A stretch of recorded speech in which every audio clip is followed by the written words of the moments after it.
Your essential nature is not being somebody.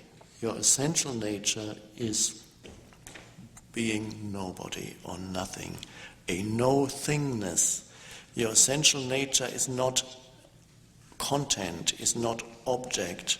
There is a no-thingness to your essential nature. That is the whole teaching.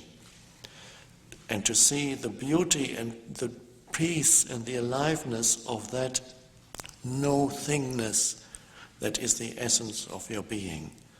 That's the teaching. I'm not denying that you also exist as a form, a temporary form, which will go.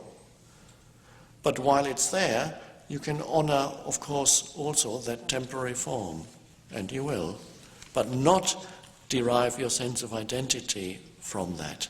You simply know it as the form that you are.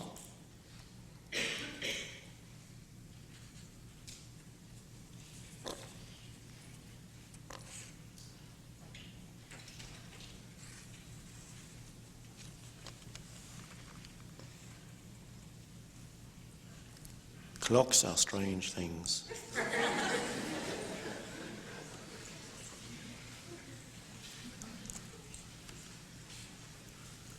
It seems to me that no time has passed, and yet it's exactly the same now, but the hands have moved.